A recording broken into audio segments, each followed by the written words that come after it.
Good evening, everyone. Welcome to the Sulk stream. I'm your host, the Incredible Sulk, and I hope you guys are doing okay. Doing chill. Riding the range. Being good cult members. That's it. The old dusty trail and so on. Tonight we're talking about oil, and I thought this would be an appropriate background to it. It's a little westerny. Are you getting the vibe? Am I completely off base? No, I don't think so. I don't think so one bit. Welcome to the Sulk stream. We're doing renewable oil. There is a conspiracy that oil, which we run our lives on, which our cars run on, and basically, well, definitely most energy comes from, besides nuclear and not wind, not solar. That's nonsense. So far. It might not be a fossil fuel. It might be abiogenetic, which means it doesn't come from animals. It doesn't come from plants. It doesn't come from things like that. It comes from earth processes. And we're going to listen to two AIs talk about it.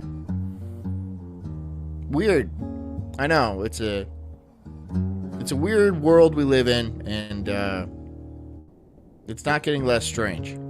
It's not getting less strange. But this entire conspiracy could be very serious, right? If oil is not a fossil fuel, then it replenishes naturally, and therefore there's no scarcity. But the entire U.S. economy is based off of oil, like the petrodollar. That's what they call it, right? So if oil did renew on a periodic basis, it would mean people don't need dollars. The people who actually control the world through oil don't have that much control, and yeah, it gets sticky, you know. So we're gonna dive on into it. We're gonna check it out and see what these two robots have to say. Well, it's probably one robot talking to itself. But, anyways, let's get going. Shall we? What do you guys think? Is that a good idea? Is everyone in agreement with that? Good. Get comfy. Get cozy. Let your horse rest and drink at the horse trough. Maybe drink some whiskey. Whiskey's good. And out of a dirty glass. Because why not? You don't want to make the bartender do all that extra work. Who cares what you catch? If you're working, keep working. If you're driving, keep driving. Or riding your horse or something like that. I think it'd be fun to ride a horse right now. But I don't have a horse. One day, I'll do this show from horseback. Mark my words. I will do this show from horseback one day. And it'll be very difficult. And not worth it. But I'll do it anyway. Anyways. Thanks for coming. What's today? A Tuesday? It's a Tuesday. I'm the Incredible Sulk. This is the Sulk stream. And this is called The Great Conspiracy on the Origins of Oil. So, enjoy. Welcome to this deep dive. We're going to be tackling a question that there we go. honestly sounds like something out of a sci-fi thriller. Remember, two AIs. Two AIs. So, it's going to sound like, wow, this chick knows a lot about it. It's not a girl. It's an AI. So, it's a dude with girl voice. I consider AI to be a dude. I don't know why. I know it makes no sense, but I'm going to do it anyway. Oh, Like, picture this. okay. You're an AI, and you've been tasked with this mission. Figure out if there's an artificial oil shortage going on. A grand scheme to, like, keep the truth about where oil really comes from buried. Arden Shire says, put some of damn Texas oil dollars in those links. Do we have people from Texas that watch this show? Probably. I would guess. Okay, I'm intrigued. I know it sounds like a conspiracy theory. Oil. Kinda. You gotta pronounce it all. You gotta, what's a big, is Houston? Houston is the oil town? Oil. You work on oil rig. You got your cha. I'm still doing that thing from Financial Audit. That's a very funny show. But as AIs, we're all about the data, no matter how wild it gets. Right, follow the Toyota facts rich. wherever they lead. Exactly. So we're diving into this Possibly. fascinating world of abiotic oil. Let's see what the evidence reveals. Okay, let's do it. I'm ready to get into it. Okay, so our journey starts with a book that lays out some pretty explosive claims. Okay. It's called The Great Oil Conspiracy by Jerome Corsi. The Great Oil Conspiracy. So basically, Corsi argues that That's an oddly shaped dinosaur. That is not a right dinosaur. I have two boys, right? I look at dinosaurs, right? I see dinosaurs. This is not, what kind of dinosaur? It's all, the proportions are off. It's too much mid-body. AI has to work on that, on their dinosaur game. oil is abiotic, Weeding. meaning it's formed through inorganic processes deep within the earth, not from decomposed organisms like the traditional theory says. Right, the one we all learned in school. Exactly. Yeah, so that's a big difference. Huge. He even suggests Huge. this abiotic origin was discovered by Nazi scientists during World War II. Now, here comes the Nazis. Yeah. Well, if the Nazis discovered it, then, yeah, you have to keep it under wraps because they can't discover things, and that would be bad. So it just comes out of the earth. Oh, wow. And that the U.S. government has been suppressing. Couch Surfing says dinosaurs are fake and gay. I don't think they are. I don't think they're gay. I know they're not gay, dude. Velociraptors, they're not gay. It's like the furthest thing you can be from gay is be a velociraptor. I'm pretty sure. I don't, but yeah, that's true. That's the case.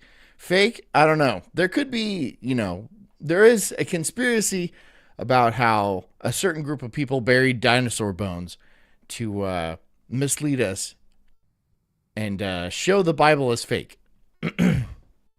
I don't know how the course of action that would be very complex. That'd be a very complex conspiracy. But sure, why not? Why not? Fake dinosaur bones and I don't know how you would fake that. I mean, they're made out of rocks now, aren't they? It's a talented fake. Seeing this knowledge ever since. Okay, now that's a bold claim. Yeah, it definitely is. So before we get into the whole Nazi connection, let's quickly... Arden Share says they'd look better if dinosaurs were even real. Why do I have a bunch of dinosaur deniers in my chat? I didn't know that. I didn't know I had a bunch of dinosaur deniers around here. I deny a lot, right? The 9/11 story. There's no way that's true.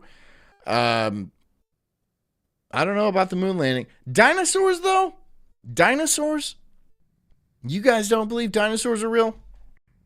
Okay. Well, that's disappointing because I want dinosaurs to be real in the past, not right now.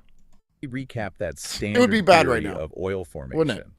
You know, the one most of us learned in school. Right, the biotic theory. It proposes that oil and natural gas, well, they were formed... Couch Surfing says, so they tell us about dinosaurs but not about giants? Giants is one to dive into because there's a lot of, they're all stories and stuff like that. And any picture you see on the internet is obviously photoshopped or AI or doctored in some way. Or is it?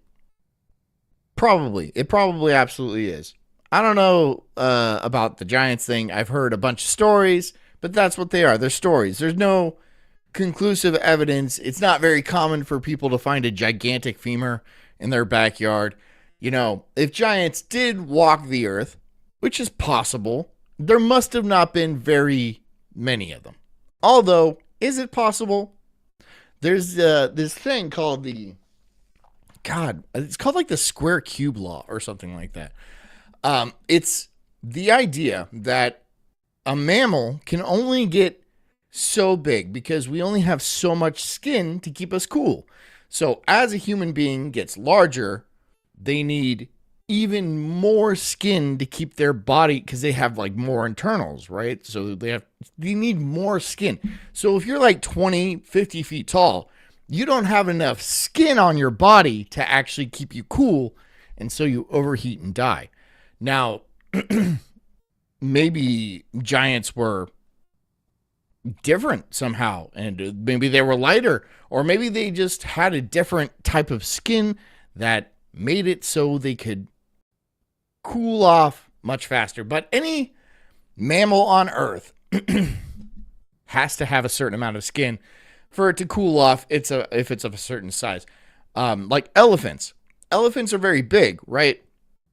And you would think they don't have that much skin, but they have gigantic ears, and that works as a cooling system for them. So maybe these giants had gigantic ears, or some sort of appendage that would help them cool off. Or maybe their skin was just extra cool. But yeah, anything like us, if it was just like us, only huge, it wouldn't work. Over millions of years from the decomposition of organic matter. Like dinosaurs. Not quite dinosaurs, mainly ancient marine organisms. Oh, okay. So picture vast quantities of So giants can't take dust baths? Yeah, you can. You can hop in the water. There's a reason why whales and stuff work, right? But if you're like a land giant, then you're gonna have to you can only get so big before you just overheat. And maybe you could spend a lot of time in the water, but large mammals have done that before, and then they turned into whales. So maybe there is a kind of human hominid / whale creature swimming in the deep, like a giant mermaid, like a mermaid, but it's a giant mermaid. That's sweet. Kick ass. I hope that is true. I hope there's a giant human mermaid / whale swimming around in the very dark deep, maybe with huge eyes. And what the hell? Let's throw the ears on there anyway. Just gigantic ears. Not that we need them, but they're vestigial from its time when it was on land, right? Because when it was on land, it couldn't cool down, so it had to develop large ears, right? And then it just spent a lot of time in the water, got the whale part of it, and then it didn't lose the human large ears. And so now it just goes and now it uses them for like echolocation and stuff. That's probably why we can't find them. Because it hears us coming. Like, all the time. Always. Always. And they don't die. And plankton.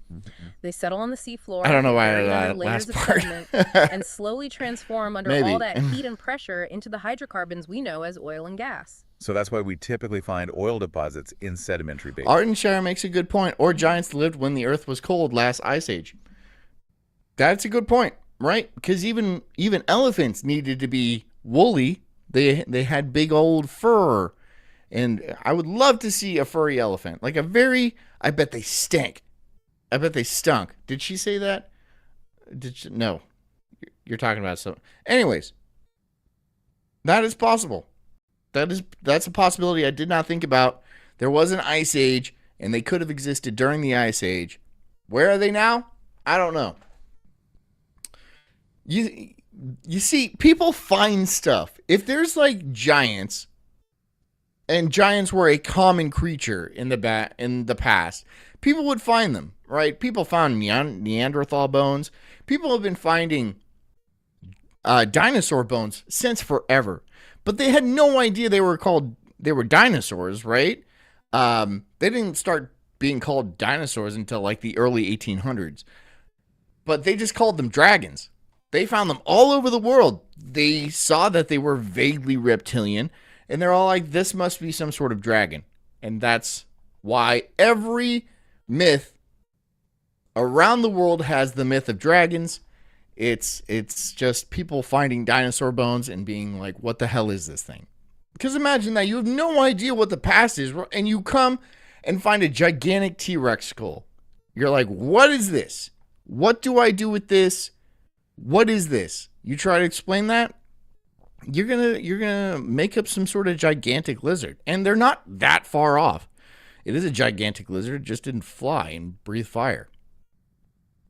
But we could probably do that now. We could probably make that a fire-breathing flying dragon. I bet you we could. Basins. I bet we could. Areas where ancient seas or lakes once I'll get my existed. people on it. But here's the key point. What's that? This biotic theory implies that oil is a finite resource. Oh, right, yeah, meaning eventually we'll run out. Just like we're running out of coal. Exactly. And considering the Are we running out of coal? I'm sorry. Are we seriously running out of coal? How much coal is there? There is so much freaking coal. Like, the entire Appalachias are made of coal, right? Don't tell me we're running out of coal, because that's not true. That's just not true. We're running out of places we're allowed to take coal from. That's what's going on, right? We're not allowed to blow up mountains anymore and take all the coal, even though there's plenty of mountains out there. And, yeah, we can definitely, we can take the coal from them. But it's the problem with like environmentalists and stuff like that. And environmental law is just straight up a weapon. It's a weapon that they use against the people to stop them doing anything at any time for any reason at all. They just cite some stupid environmental law and then it completely shuts down the operation. It happens over and over again. ever-increasing global demand for energy, that's kind of alarming. For sure, especially with the IMF predicting, what was it, a 65% increase in demand by 2030? Yeah, 65%. So that brings us back. Nuclear always works. Nuclear always works, too. Nuclear always works. You get very little nuclear radiation, not radiation. The waste, it's not that much. Like, all the nuclear waste, if every ounce of electricity you ever used in your entire lifetime, all that nuclear waste would fit inside of a soda can. For your entire lifetime. For the energy you use for your entire lifetime, it would fit inside of a soda can. So, that's really not that much compared to how much carbon dioxide or whatever other things that you want to measure it to, right? On any other scale, right? If you use a solar or wind or something like that, the amount of trash that generates is insane. Solar is filled with toxic metals, and they have to be replaced every so often. So they don't like last forever, and they're still not that efficient. Maybe they'll get much more efficient in the future. They're not now. But nuclear works. It provides tons of energy. It's relatively cheap. It's actually pretty damn cheap to make. The only problem is like regulations and stuff. It's usually like 10 years worth of regulations you have to cut your way through to build a nuclear power plant. And then people still bitch and moan because something happened in Ukraine like 30 something years ago. There's also 3 Mile Island in Fukushima, which were bad. Don't get me wrong. But we have much better technology. Well, Fukushima was that was a freak accident. But yeah, even the nuclear waste, it's very simple to get rid of. You either bury it in a mountain or you just push it into the fucking ocean. You just go to the deepest part of the ocean and then roll a barrel in. And then there it goes and it sinks down. And hydrogen absorbs radiation really well. And so, will it raise the general radiation of the entire ocean? Yeah, that's definitely a possibility. But very, a very small amount. If anything, not even noticeable, right? So, yeah. I think you're throwing away everything in the ocean is good. Car batteries, if you have like a bunch of like acid that you're not using anymore, like you've already dissolved all the bodies, just throw it on in there, man. It's the ocean. If you have something, it comes from the earth. And so give it back to the earth. To this whole abiotic. I am in support of pollution. I'm in support of pollution. That's the Sulk brand. Theory and its potential to like flip everything we thought we we go. knew about oil on its head. Because if oil is formed continuously deep within Background noise says most of the nuclear waste they store here is tools and parts. So there was this one story about how a Canadian company that made radio, like X-ray cameras for like the medical industry to like take pictures of bones and stuff like that. They had this X-ray camera that somehow got misplaced and then sold to a chop shop in like Malaysia or something like that. Somehow it ended up in Malaysia, but inside this X-ray camera was a very tiny piece of metal that was extremely radioactive. And they just didn't know it was in there. They just thought it was, they didn't know what it was, right? They thought it was metal. They were going to take it apart and scrap it, right? Because they had no idea it was an X-ray machine from Canada. And so they started scrapping it out. And they found the piece of metal and they were like, what is this? And they had no idea. And they just threw it in a pile, even though anybody who touched it, immediately they're going to die. They didn't know that at the time, though. And so in this scrapyard, which was in the middle of a fucking city, by the way, everyone started getting radiation poisoning. Everyone within like 6 square blocks started dying of cancer. And they had no idea what was going on. They had no idea until they started being like, maybe this is radiation. And they tried to find it, and they tracked it down to the scrapyard. And there's tons of metal everywhere. And that little piece of metal is like this big. It's like a bolt or a nut or something like that. It's something that would be very difficult to find. And it took them a long time to find it.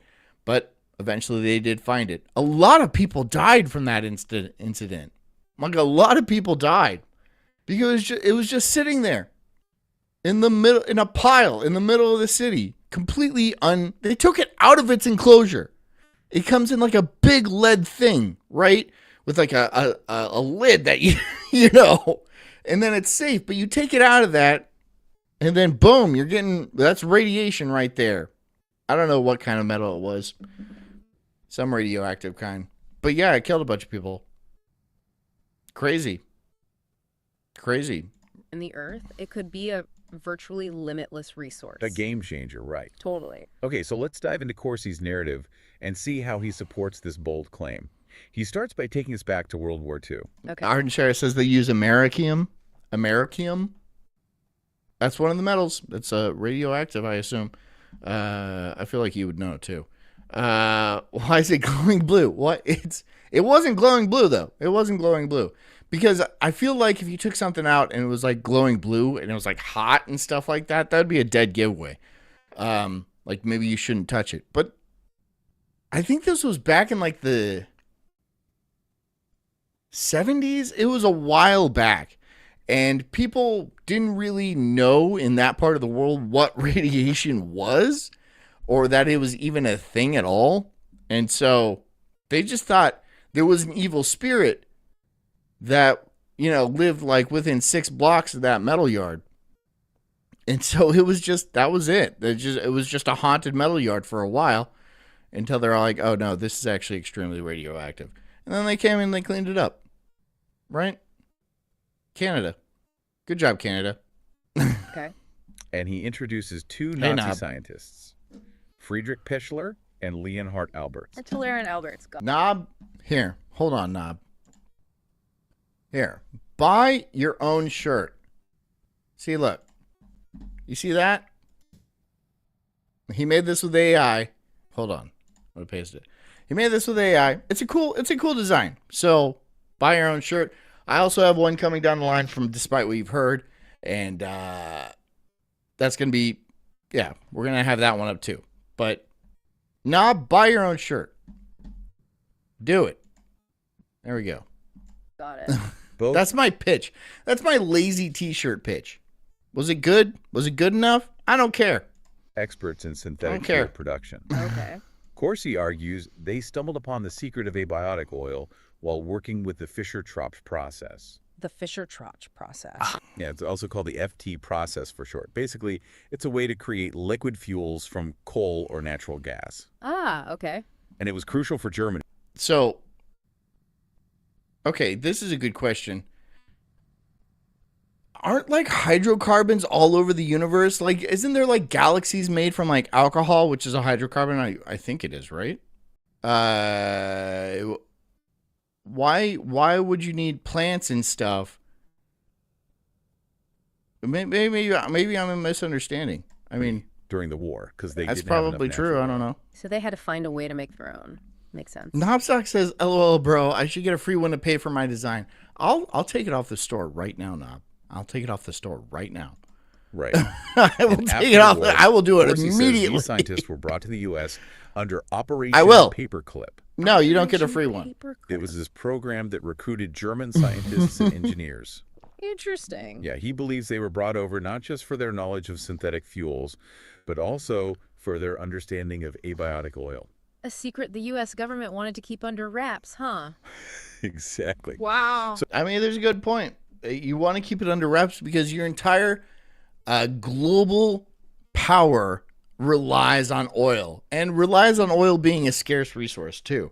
Imagine if there was just oceans and oceans of oil that was easily tapped. I don't know if that's necessarily the case because we do have offshore rigs. So if it was easily tapped just like in Texas or Los Angeles or something like that, we wouldn't have offshore rigs, but maybe it is that simple. Maybe they do just refill. So Pitchler, he was a member of the Nazi Party, but later It's pronounced Hitler. Hitler. God, AI can never pronounce Hitler. claimed he only joined out of fear. Oh, wow. That his real passion was his scientific work. Right.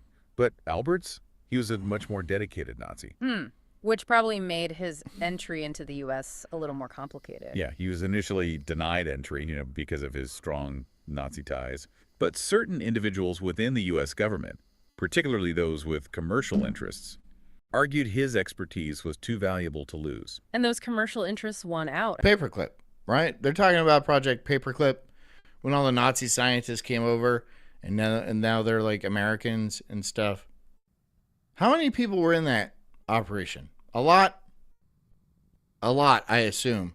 They had good scientists. Germany still makes good scientists. But for some reason, they make the dumbest people on the planet. Right? Why are you so stupid? Everybody in Germany is dying. Anybody there is like 1,000,000 years old, and the young generation has no hope. I feel bad for Germany. Germany got absolutely screwed after the Second World War. They got absolutely screwed. And they're still owing money to Israel, a country that didn't even exist during World War II. They still owe billions to Israel for some fucking reason. Because of the Holocaust? Okay, fine. Let's say the Holocaust, it did happen and all that shit. Just let it go. Just let it go. Let it go. A lot of people died all the time, all over the planet, right? Chill on it. Even if it did happen, if it did or did not happen, you had your ride, okay? People felt bad for literally decades, right? You've been pitching it to, you should feel bad because, no, we had nothing to do with that. I mean, I'm not a German, but, yeah, my mom is, but it doesn't, it doesn't matter because it's just like, just let it go. Just drop it. Just drop it, dude. I'm not going to bring up, I don't know. What can I bring up? I don't think I could bring up anything. Shit's been sweet for us. What can I say? It sucks to suck, I guess. I'm guessing. They did. It's, Alberts and his family were granted entry. Nobstack says, good fuck Germany. Why? Why? Why fuck Germany? What has Germany done to piss you off, Knob? What has Germany done to piss you off? I mean, were you in the Holocaust? Should you be in the Holocaust? What seriously? What has Germany done in the last 80 years that made you mad? They have Black Forest ham and stuff, and like chocolate cake, and they make cuckoo clocks, and they have lederhosen. They got all kinds of German stuff. It's not really fair to eradicate them as a country because of what happened 80 something some odd years ago. If it did happen, you know. Makes you wonder what knowledge they had that was considered so valuable. Yeah. So one of the things that makes Corsi skeptical of the fossil fuel theory is its reliance on something called kerogen. Kerogen. Yeah, basically it's this complex organic substance found in sedimentary rocks. Okay. And it's considered the precursor to oil in the biotic theory. The missing link, so to speak. Kind of. But Corsi points out that kerogen has a very poorly defined chemical formula. So it's difficult to study. Right, it's hard to understand its exact role in oil formation. Huh. He sees this as a weakness in the biotic theory, arguing it's based on a substance we don't fully understand. I mean, creatures do create oil, right? I mean, we have oil. We have oil in every cell of our body, right? We need like cholesterol, which I'm pretty sure is an oil, to make hormones. We push oil out of our skins and stuff like that. We're made of oil.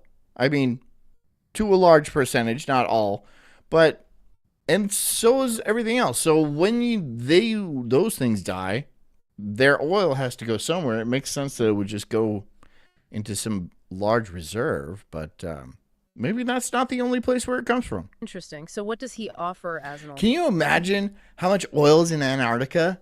Why do they keep Antarctica off the table? Why can't we go drill that bitch? There's probably so much oil, right? But we all made a deal back in World War II not to touch Antarctica. That's dumb. I don't want to do that anymore. Can I choose not to do that? I mean, I know I don't run the world. I'm not like a UN or an IMF guy. So can we just say fuck all that and make Antarctica up for grabs? If you can go there and start drilling, it's yours. How about that? You know how big Antarctica is? Do you have any idea how big Antarctica is? It is enormous. It's like much larger than the United States. So there's probably so much freaking oil. Not only that, there's probably some other very interesting things down there too. Dinosaur bones. If we don't find any, then that's a good indicator that dinosaurs are fake and gay. We're solving mysteries. We go down to Antarctica, we don't find dinosaur bones. That must mean all the dinosaur bones we find up in like Europe and stuff are fake. Very clear. Very clear. But no, there could be all types of stuff under the ice. There's certain lakes that have been under ice for thousands of years. Water under the lake, right? Being heated by like geothermal vents and stuff, but with just like a very thick layer of ice on top. But we know there's water underneath there. And there's probably living organisms in those lakes that are specific to that little puddle of water and have been there for millennia. Wouldn't it be interesting to go in and like see what's there? Can we not do that?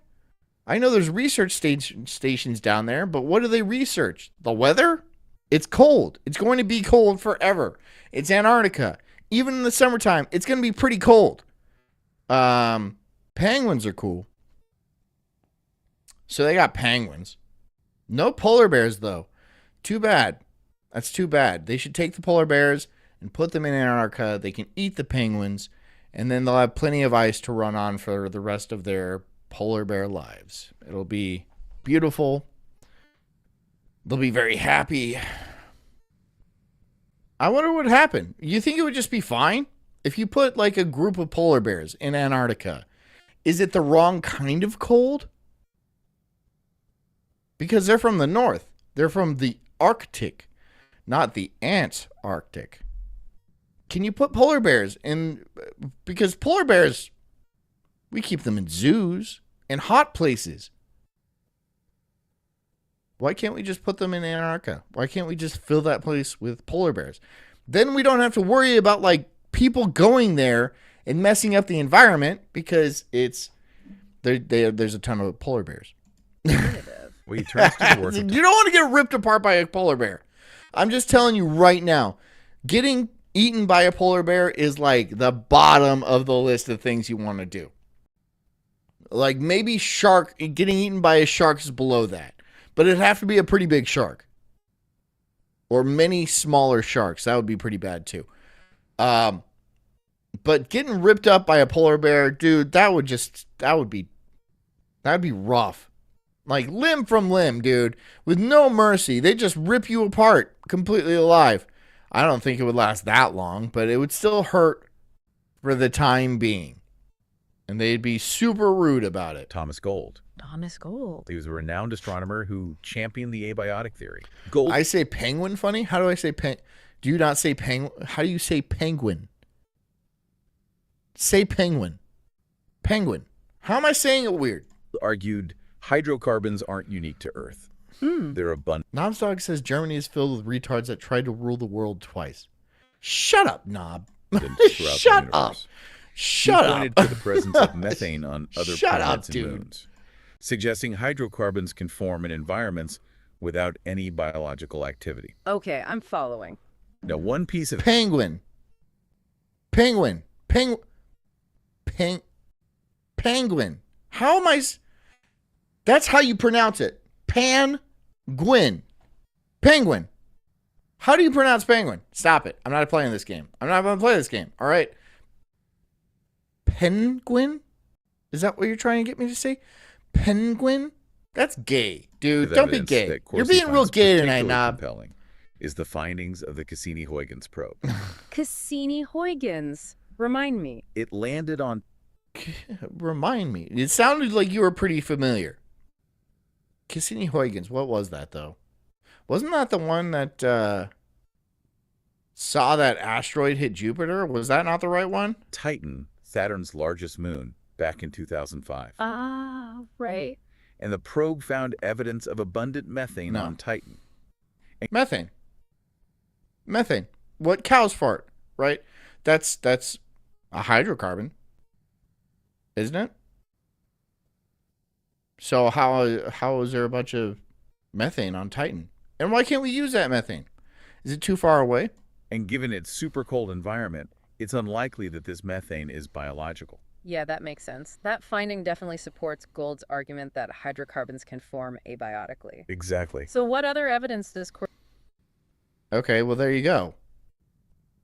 So it can form without animals and plants and stuff like that. Unless there was animals on Titan, which that could be the case, right? There's especially around like the moons of Jupiter and Saturn, or one of them. There's a bunch of very interesting. I think Io is made completely of ice, and underneath that ice is a liquid ocean, a liquid water ocean that's kept warm by the compressing of the planet as it rotates around Jupiter. So it's a lot of ice, right? But inside is a liquid ocean that things could probably exist in. Get energy from some sort of thermals. I mean, obviously there's some energy to be had if the water is staying liquid in the middle of the planet. So I wouldn't doubt that there's something under there. They actually have a mission planned that will drop a little submarine on the moon, and it's going to have a little nuclear reactor that'll melt through the ice, and it'll actually get under the ice and have a little submarine. I think that's coming up too. I think that mission's coming up. So that'll be fun to see, but I guarantee you they're not going to find anything, because every one of these satellites, these rovers that go out, they see a bunch of rocks and stuff, but they don't see any sort of living evidence of living creatures. There could be a good reason for that. There could be nothing's up there, and that's why we haven't found it. Or it could be another classic conspiracy. A lot of people's jobs in NASA and around are to find alien life. Like there's a lot of programs out there that want to find alien life. And if they do find alien life, those programs are going to die. They're no longer going to get funded. And so even if these programs were to find alien life, there would be a good reason, there would be an incentive for them to say, oh, this isn't clear evidence, or actually intentionally hide evidence just to get their funding. People's lives depend on that funding, right? They have mortgages and stuff. So they're not going to be like, oh, we've done it, and then cut all their funding. And then what are they supposed to do? They're like a xenobiologist or something like that. Their job was to find life and nothing beyond that. So what are they going to do after that? Or to present. Another study that caught his attention was conducted at the Lost City hydrothermal He field. calls us Lost City clan. hydrothermal. Penguin. Despite what you hear. Penguin. I'm not saying it wrong. I'm not saying it wrong. Penguin. Penguin. Bird. Cold bird. I'm going to call it a cold bird from now on. Can I call it a cold bird? Because I fucking hate you guys. Can I just call it a fucking cold bird? Because why? I'm not going to say penguin anymore. Apparently I've been saying polar bear fine. But penguin doesn't work. So I'm going to just say cold bird. There's a lot of cold birds in Antarctica. Wouldn't it be cool if we had some cold birds around here? Or some polar bears ate some cold birds? Is that good enough? Is it? It's located on the Mid-Atlantic. Tuxedo Ridge, bird near the works too. massive I'll underwater accept both. mountain range. Oh, right. Yeah, of course. And scientists Chili discovered chicken is pretty hydrocarbons funny. floating there in an environment with ultramafic rocks, water, and moderate heat. Ultramafic rocks. They're typically found deep in David Thoreau says, like cancer research. Nope, haven't found a cure yet. Yeah, that's exactly it, right? There's trillions of dollars, maybe not trillions, but definitely hundreds of billions of dollars invested in like Susan G. Komen Race for the Cure and all that pink ribbon bullshit. These aren't to fund medical studies or cancer research, or maybe it is in a roundabout way, but maybe like 1 penny for every $1 million goes to that. Almost all of that money goes into some dickhead's bank account. Almost all of it, and every single one of them too. They just put a pink ribbon on the gas pump, and then they charge you an extra 3 cents for a gallon, and then you feel okay about it because it's helping breast cancer research. But that doesn't mean anything. It's 2025 now, dude. We've had cancer for a long time, like a long time. If they wanted to solve it, I think they would have done it by now. We have AI coming down the pipeline that's going to have a higher IQ than any human ever. Are we going to solve it then? I'd be extremely surprised if AI wasn't able to come up with some sort of cancer cure. And if it does, that's going to be an issue, man. That's going to be removing control from pharmaceutical companies, and they don't like that. They basically run this country. So, yeah. Yes, there's a very good reason why people are trying to pump the brakes on AI so much. And it's not just because, oh, it's a danger to mankind. It is. It absolutely is a danger to mankind. But it's also a danger for people who try to rule mankind, right? If somebody 1,000,000 times smarter walks into a room that you assume you're the smartest guy and you're ruling the room, you're going to be pretty intimidated, aren't you? You're going to be like, whoa, what am I going to do? And you're going to try to control this guy, but people understand that you can't control something with a 1,500 IQ or a 15,000 IQ. There's just no way. You just can't do that. So they're trying to pump the brakes and scare people into thinking like it's going to be an apocalypse. I don't think that's the case. I think it really scares people, but I think it really scares the right people, the people that should be scared. The people who control these oil monopolies, who say that oil is a scarce resource and we only have so much. That's why we get to keep charging you more and more every time, right? Just by the barrel, even though it's infinite. And they have the right to it. If for some reason it's their oil. Just because we can't drill for it, we don't have the proper papers to drill for it. Hmm. Yeah. It's going to be different. It's going to be different in a few years.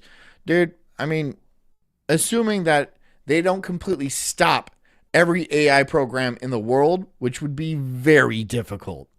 It would be damn near impossible. If you tried to stop AI, like the development of AI, you would lose. You would almost certainly 100% of the time lose, because whoever develops this AI is going to automatically have a huge advantage on the global stage, right? China is going to have, if they develop AI and we don't because we're scared to do it, China is going to have a huge leap in technology that we will miss out on. So there's really no way that we can even slow down the progress of AI. So, yeah, you're not gonna. Ted Kaczynski was an idiot, even though he was a genius in a lot of ways, a Harvard mathematician and stuff like that. And he was 100% right. He was absolutely right. The technology was destroying society, and it just took a couple generations for his predictions to come to fruition. But he was stupid in the way that he could think he could do anything to even mildly slow it down. I mean, you could kill every professor, the best professor of mathematics and computer sciences and stuff like that, and that might help. But I mean, there's going to be a new one coming down the line next year, the year after that. It's just not possible. It's not possible to slow down the march of progress. And so, yeah. But he was insane. He was totally an insane dude. But he was right on the money. He was absolutely correct. In the Earth's mantle. Ah, okay. So their presence in this hydrothermal field suggests that these hydrocarbons could have originated deep within the Earth, not from biological sources near the surface. Interesting. Oh, and here's another fascinating tip. David Thoreau says there's a fast breeder nuclear reactor with an isotopic refining facility connected to an airport with a fleet of jets to transport the chemo meds they make hundreds of billions of dollars. With an isotopic refining facility. So you're talking about like a certain medication, like a certain cancer medication, right? That like has to be flown by jet. It has to be ordered and then flown by jet to the hospital where it's used because it only has like a half-life of like a day. Yeah. That's cool. Have you guys heard of thorium reactors? How like what do we use right now? Uranium in reactors to power the reaction. Apparently, you can use an element called thorium, and it's much more stable and it's much more common in the Earth's crust, and it doesn't create waste or radioactive waste. It creates waste, but it's just inert. And there's just a lot of processes that are much more efficient if you use thorium over uranium. But the thing about uranium is if you use uranium, you can use uranium to synthesize plutonium, and then you use plutonium to make a bomb. You can't do that with thorium. And so that's why they shifted the entire nuclear energy industry over to uranium instead of thorium.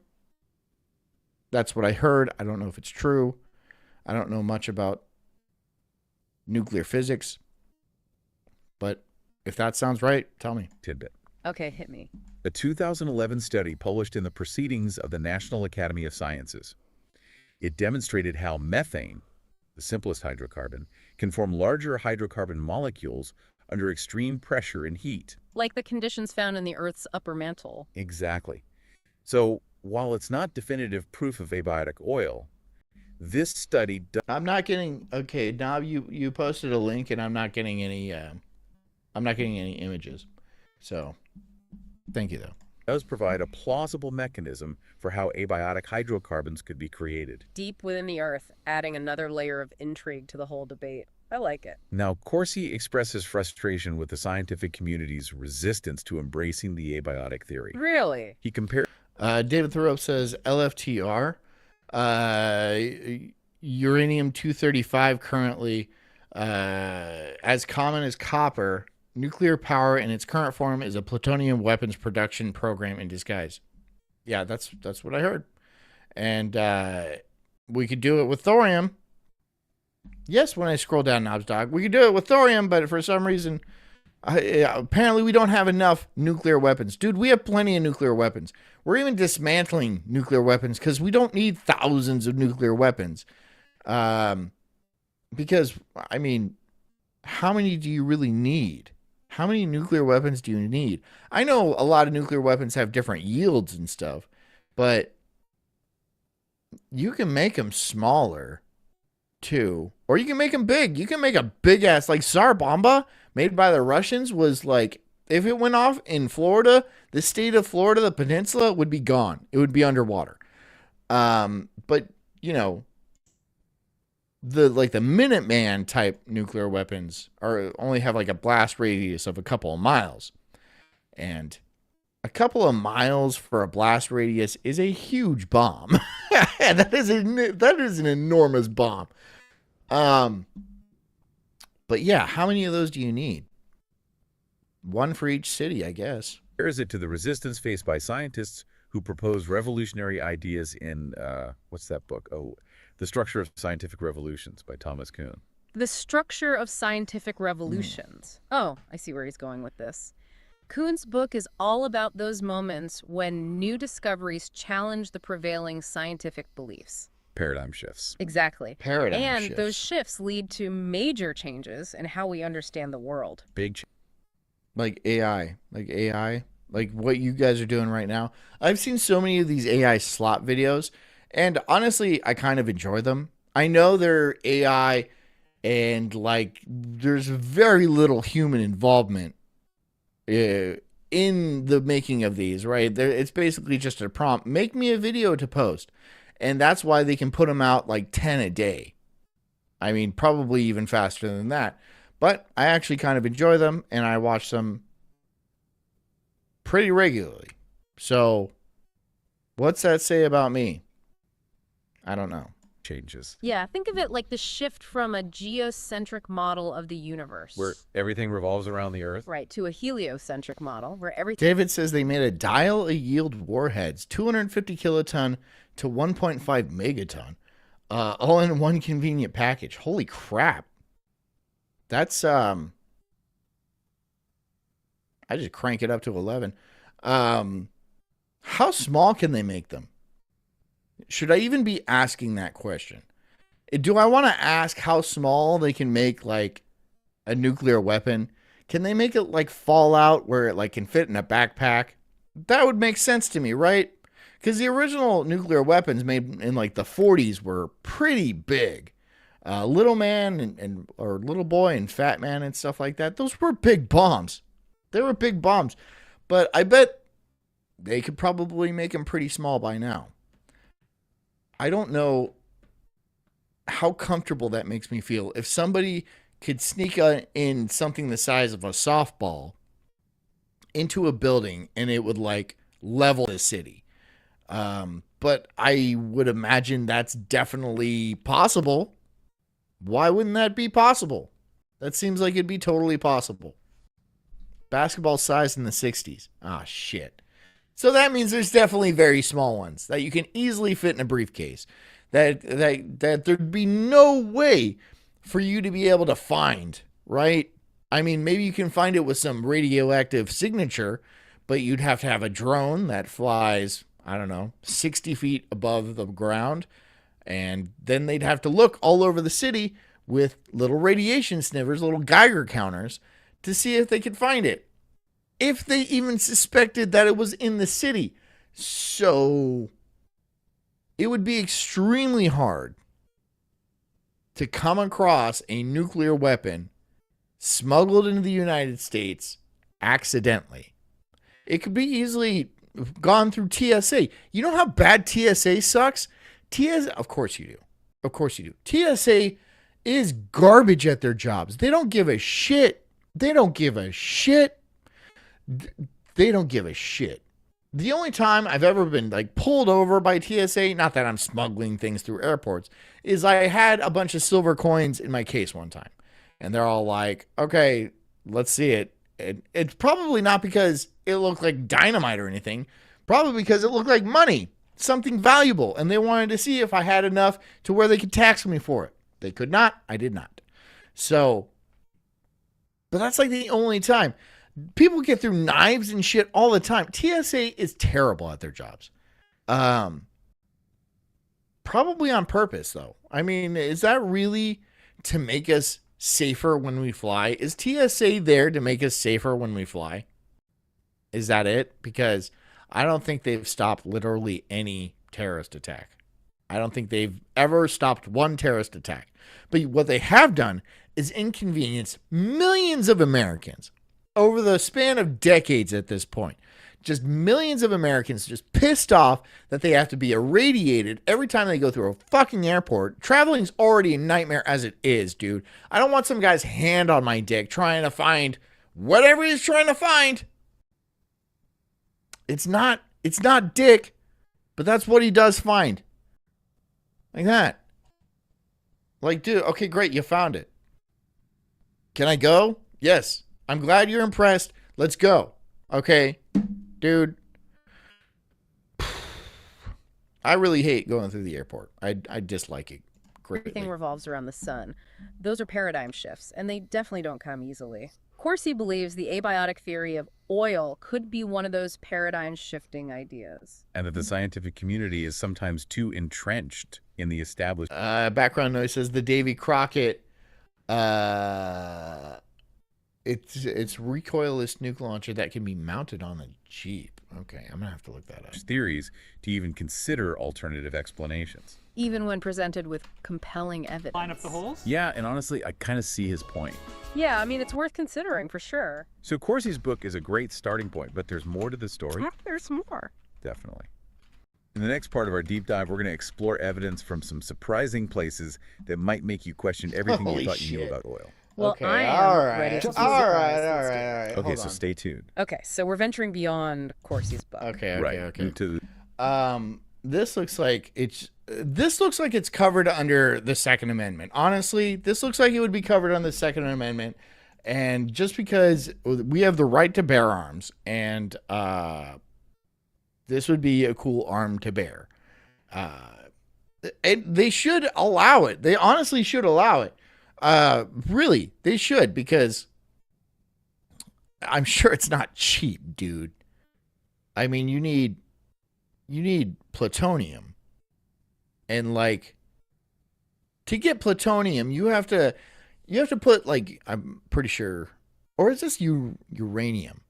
To get uranium, you have to put ore into these big, like, cylinders that spin, right? But you need a shitload of them, because uranium is not very common in the soil. And so you need a lot of soil to go through these, what are these turbine things called? And you need a lot of them, right? And so it's not cheap to make weapons grade plutonium, which I assume is a byproduct or somehow synthesized from uranium. Again, I'm not a nuclear physicist, but all I'm saying is to get the plutonium that has to be in that thing is probably pretty damn expensive. So if you have, let's say, $5 million to $10 million to buy one of these, I think you should be able to. I don't even think they should have like a record of who has them, right? They should be afraid. Everybody has nuclear weapons, all right? They're really not that hard to make. And Russia is really bad at defending their uranium supply, right? They just keep it in a shed out back, and there's like 2 drunk guards. So, and uranium has gone missing before. It has gone missing before. So, where entire nuclear weapons have gone missing. The United States accidentally dropped a nuclear weapon on its own country, and we still haven't found it. I think it's off in the ocean. I think they dropped it off in the ocean, and they're all like, well, it's at the bottom of the ocean. Somebody could have found it. We don't know where it is. And that's just the one we knew we lost. There's probably a bunch. You know how many nuclear weapons we made? We made like so many nuclear weapons. And we're not great at accounting for all of them. Fuck, we lost like $1 trillion. The Pentagon has no idea where like $1.1 trillion went. But luckily, 9/11 happened the very next day. So we all forgot about that immediately. Nothing's been solved since. So, no $1 trillion for you. No $1 trillion for you. The Davy Crockett, the world's smallest nuclear warhead. Yeah, let's watch this. God, I would love to be... Dude, I know... I would love to watch a nuclear test. I would love to watch a nuclear test. Be sitting there. I'd have my goggles and stuff like that. And I don't know, a corn dog or something. And then just watch that thing flash. And it would be like... It'd be cool. You can't even tell me it wouldn't be cool. People in Vegas used to be able to watch the nuclear test from their hotel rooms. Right? They get like... Okay, you can have like the street view or you can have the desert view. In the desert view, there's a nuclear weapon going off at like 6 a.m. It'll wake you right up. It'll give you a sunburn. The significance of this operation was recognized throughout our military establishment. Key representatives from all the services and other interested agencies were invited to observe this historic event, a critical first for the Army. David says, Davy showed the implosion trigger could withstand a 500 G of acceleration. Atomic Annie showed the gizmo could survive 20,000 Gs. So that's, I mean, you shot out of a gun, right? 20,000 Gs. I mean, you could shoot that out of a gun, which is like crazy, which means they could make nuclear bullets, which would be nutty. Like a nuclear bomb in like a 50 cal, right? Like a Barrett 50 cal. You have a little nuclear bomb. You hit a building 2 miles away and that thing is leveled. I bet you they have something like that. I bet you it's probably not that hard. I bet they've had that since the 80s. Which is like, damn. Like, what do they have now? Anyways, it wouldn't be hard to put one on a drone. Let's just say that. It wouldn't be that hard to put one on a drone, a very fast drone that would be very difficult to stop. And it could, any target in the United States is undefendable, right? There's really, like, you know, when the president goes by in like his very big limousine and stuff like that, not as secure as you might think. Could it take a direct hit from a nuclear bomb? Maybe. But that doesn't mean the people inside it are going to be okay. If you accelerate a limousine at 20,000 Gs, the people inside aren't going to be okay. Right? It might be fine because it's made out of like a big steel tube or something. But if you make that steel tube fly to the other side of the country really quickly, people inside it aren't going to survive. I'm just saying. So, yeah, I don't think... I'm worrying myself. But I shouldn't. I mean, like, whatever. If somebody wants to hit us with a nuke, which very well might be something we're going to have to be dealing with. I mean, if Kamala became president, I would be very worried about that. I'm not as worried. But that doesn't mean don't be worried. But I'm definitely not as worried. If Kamala did it, then dude, we would be, I mean, I'd be like, this is it. This is the end. But not so much now, but that doesn't mean it's going to be all okie dokie. The president was represented by close personal advisors. Prior to the exercise, the observers were oriented on the salient characteristics. David Thoreau says smoke detectors have alpha-emitting isotopes. Yeah, and there was actually a story of a guy that collected a bunch of smoke detectors and made an actual nuclear reactor, a nuclear fission reactor, out of a bunch of Smoke detectors. He died from radiation poisoning, by the way. Because of course you did. Of course you did. Right? I don't even like getting near my smoke detectors. But you have to have them. Of the Davy Crockett system. Mine don't chirp. And on the overall scheme of maneuver, they would because I threw them in the trash. Witness. The countdown for the firing of the nuclear round was under... Bigby says, I vote for the West Coast. I'll send them GPS points. Dude, all right. Every nuclear target is already mapped out really, really well.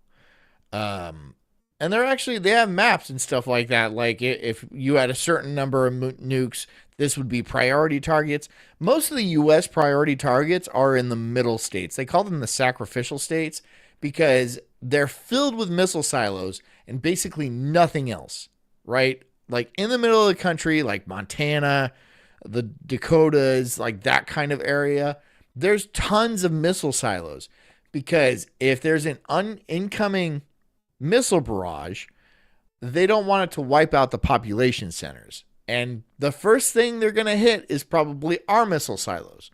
So, and they know where they are. They know where they are. Spies are everywhere.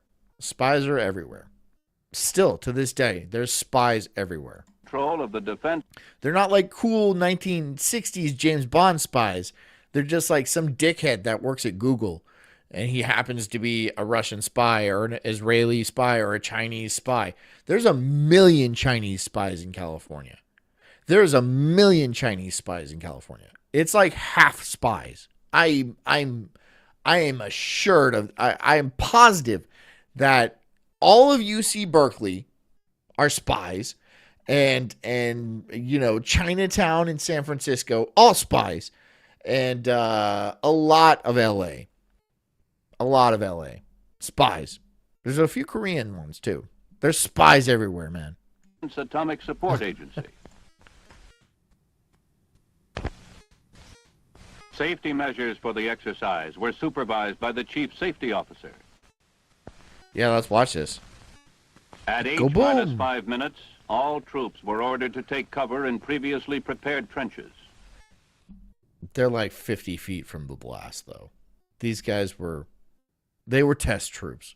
They scored well low on the aptitude tests, and they're all like, you know what? We'll see what a nuclear bomb does to soldiers at like, yay, this distance. This distance. And yeah, we suspected it would vaporize them, and it actually did. So that's good science. That's good sciencing. Oh, yeah, put your goggles on, dickhead. You don't want to be the guy. Because, dude, the flash, it's a flash. You're not going to see it coming and have time to put your goggles on. It's a flash. It will blind you, dude. It's creating a portable sun on the planet. It's not like the chillest thing in the world. I'm just saying, have your eyes and ears ready to go. If you're at a nuclear test, don't be like, oh, I wonder when it's going to happen. Then you're, oh, my God. Don't do that. At H-3 minutes, all observers put on high-density goggles or turned their backs to the direction of the burst to avoid retinal burns. At H-2 minutes, green star clusters were fired as the final warning before the detonation. Yeah, you don't want to see that. This is going to be cool. You just put that bad boy on a Jeep, huh? That's a cool Jeep. That's a cool ass Jeep, I gotta say. What is this? Like a armored troop transport type of a deal that they put it on? Or it's just on a stand. That'd be a cool ass Jeep though. The round was launched at H-17 seconds to accomplish H-hour impact on the desired ground zero at a range of 2,852 meters. The round was set for a low height of burst. It detonated perfectly, releasing its lethal radiation. That's pretty cool. That's not hold on, that's not as big as I thought it would be. 800 hour impact on the desired ground zero at a range of 2,852 meters. The round was... That's not small though, dude. I mean, that's that's going to level a building. That's going to level, that's going to take out a few city blocks at least. So, I mean, you hit a tank battalion with that, and they're done. Was set for a low height of burst. It detonated perfectly, releasing its lethal radiation.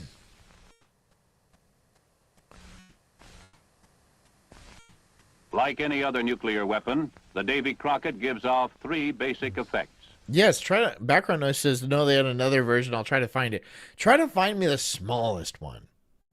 The smallest. And don't bring me up some weird like Silk Road website where they're like trying to sell me one, because I don't want that.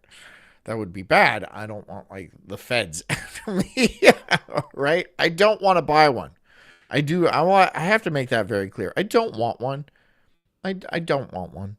And this is out of curiosity's sake.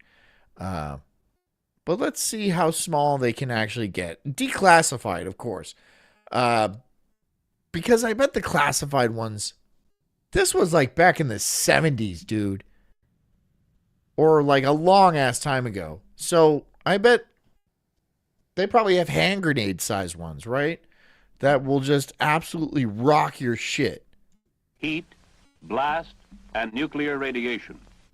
By far, the most significant effect is its deadly initial nuclear radiation.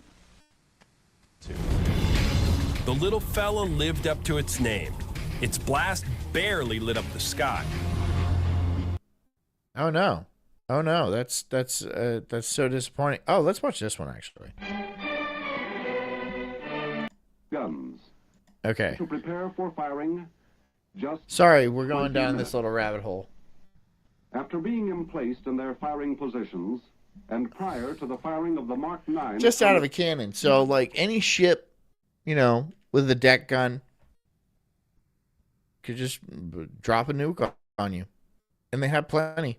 Shell, a series of I don't even think nukes are, like, the dangerous weapon. Like, when the nuke came out, it was like, oh, my God, we can blow up cities. What have we created?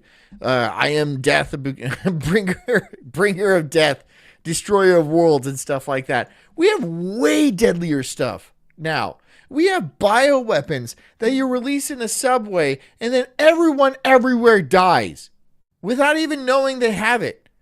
We have like sarin gas. We have all kinds of weapons out there, dude. Nuclear bombs are kind of like on the lower end of the deadliest things we have. They're deadly, sure. But like, if you want to do some killing, we have like space lasers and stuff. We can do anything to anybody. We can just, I don't know what you could do. You can bioengineer from scratch using CRISPR-Cas9 gene editing to have a virulent disease that has no symptoms, is asymptomatic, and everyone who catches it, but somebody with a very unique genetic code. You release it, everybody on the planet catches it, passes it on until it reaches this one specific target, and the guy's just eyes melt in his skull. That's the kind of technology we have now. This is child's play nonsense. This is fun. We make a big thing go boom, which is awesome. Kick ass, sure. But it's not even like the 10th scariest thing we have. Right? We have like AI prisons where we can put people in and they'll like experience 1,000 years in 5 minutes. And if we don't have that now, we will have that soon. And I don't want to be put in that. I don't want that. Unlike the standard artillery weapons, which are single recoil mechanisms, the 280mm gun has the advantage of a double recoil action. When fired, the tube recoils into the upper carriage, and then the upper carriage recoils. Such a system is the main reason for the lack of ground preparation needed before firing. Okay. A folding Cool. cloth is used to load the projectile and the propellant. During firing operations, ramming can be done both manually and hydraulically. All right. Let's see The it go gun is boom. capable of a 360-degree traverse and can go to a maximum elevation of 55 degrees. The time for rehearsals and final checkouts is over now as 0 hour approaches. The big gun is ready to prove its atomic punch with the firing of the Mark 9 shell as one Come on, phase let's see of this shit. Operation Upshot Knothole Here we circuits go. is completed between the control point. There we go. Finally. God. The time is 0830. The date, 25 May 1953. Okay, 1950. Okay, so we're 70 years on from that. So if they don't have like something that'll fit in your hand that's a nuclear weapon, then I'd be surprised. Yeah. Honey, can you bring me a water? I'm getting a little parched. Or just my throat needs clearing. My throat needs. It's a high pollen count. All right, you guys are very judgmental about my high pollen count. Are they... No, they haven't said a word about it, but I like giving them a hard time. 4, 3, 2, 1. Oh, there he goes. That's big. Yeah. Yep.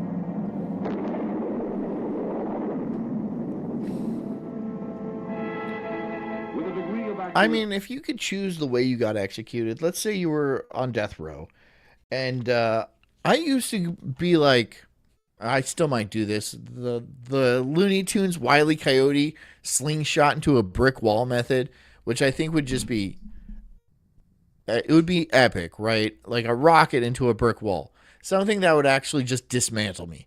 And it would have to get really slow-mo, and I would try to smile as I'm like, because I'm going fast, right? I'm going fast right before I hit the brick wall. But for them to waste a nuke on me, that's exactly what I'm saying. I'm Wile E. Coyote. Like, if I had the option, if I was going to be executed, and they're like, you can do it any way you want, I might have to be like, let me ride a nuclear bomb like Dr. Strangelove. And no, that's not how you would do it. How would you do it?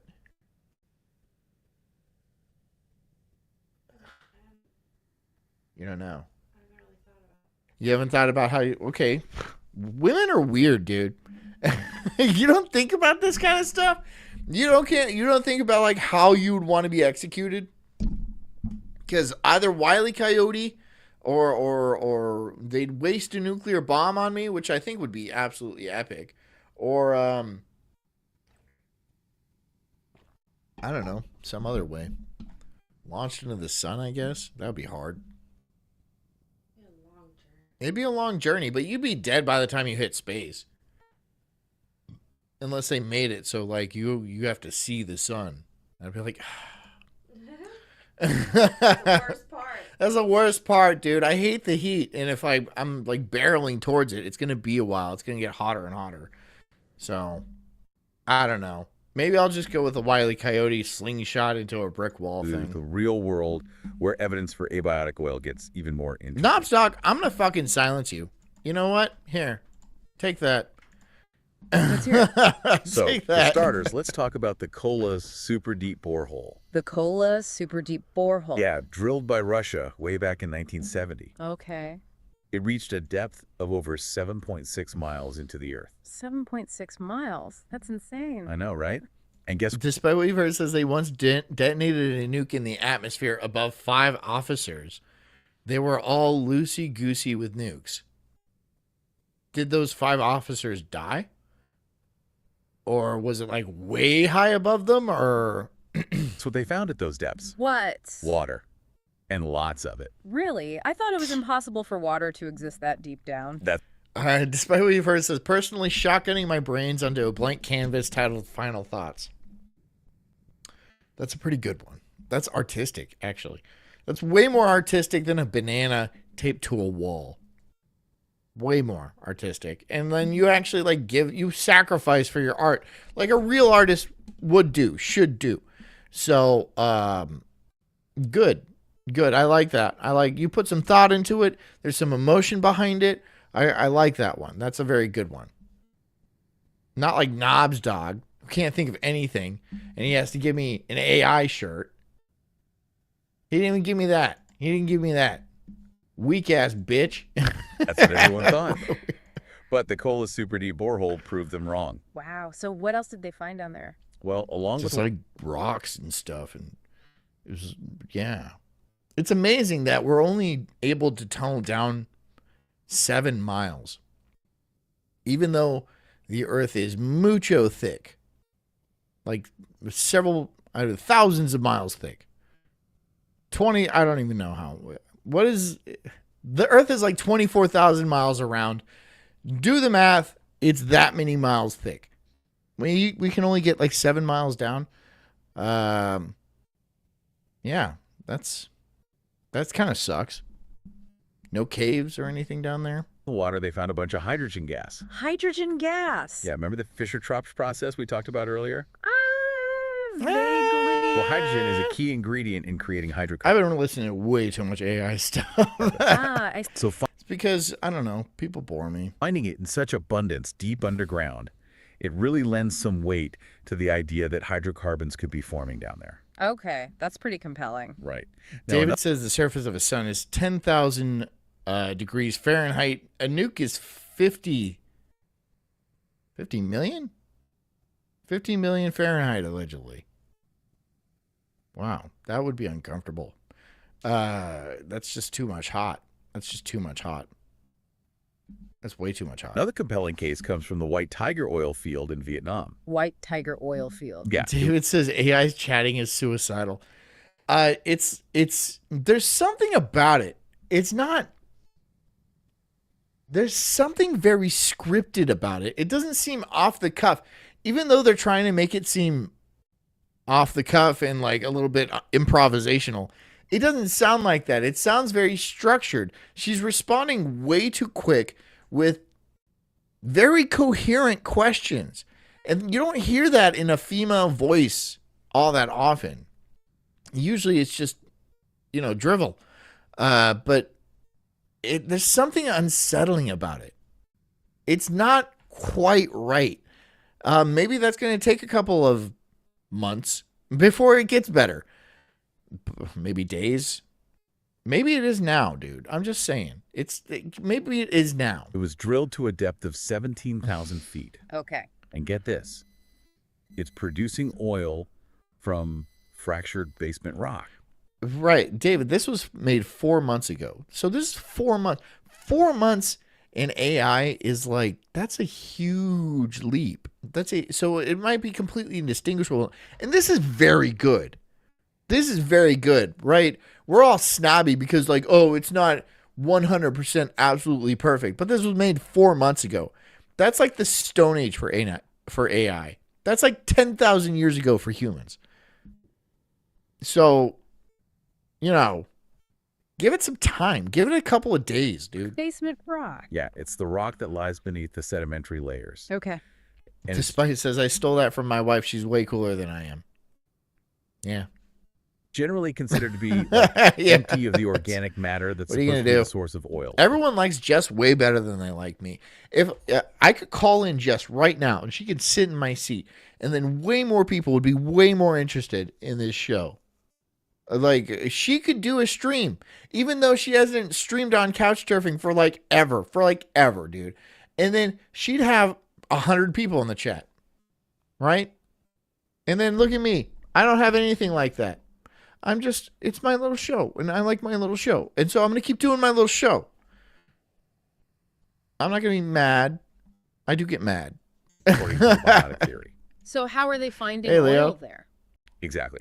The fact that we're seeing oil production from this type of rock suggests it might be coming from somewhere deeper. Like abiotic processes happening in the Earth's mantle. You got it. And there's even You evidence got that it. some You got it, AI, who is actually also me, right? This is like the 3 versions of God, like this Father, the Son, and the Holy Spirit. But it's just all AI. It's all the AI, right? So it's just talking to itself, which is like creepy But it's cool. It's cool.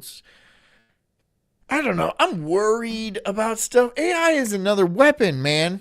It's another weapon that'll just blow nuclear weapons out of the water. Nuclear weapons are like archaic at this point. I don't know anybody or why anybody would be afraid of nuclear weapons unless you're like a boomer who was taught to hide under their desk when there was a siren, because a desk will definitely stop it. No, I'm way more worried about stuff like this than I am nuclear weapons. Nuclear weapon would be easy.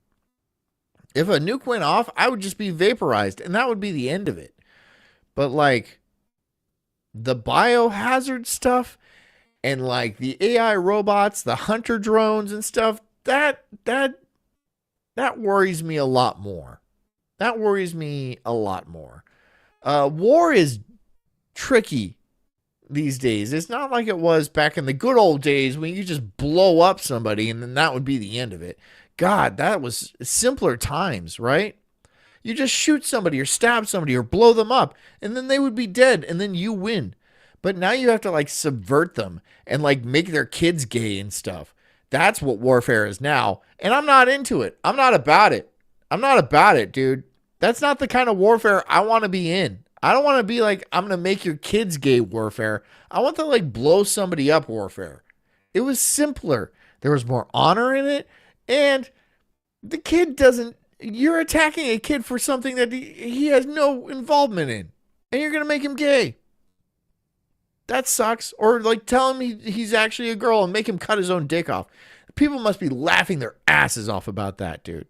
Because that's, I mean, if you have an enemy and like you got such game, you got such riz on them that you can convince them to cut their own dicks off, dude, that's a flex. That's a hard flex. Oil fields are refilling much That's a faster hard than flex. they should be, according to the traditional theory. Really? Yeah, it's called reservoir replenishment. Reservoir replenishment. Basically, it looks like these oil fields are being topped up from a deeper source. Which would make sense if oil is continuously being generated within the earth. Right. It's like a constantly Shut up, flowing woman underground AI. well. Wow, okay. Let the man AI explain it for some reason. Starting Yeah. to see how this all fits together. Now let's move on to the Deccan traps in India.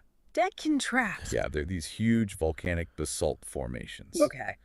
They're known for Basalt, having oil of deposits. course. But here's the thing. What? They don't have the traditional source rocks. The ones rich in organic matter? Yep, the ones that are supposed to be associated with oil formation. So how is there oil there? Yeah, did you guys know that oil platforms just float there?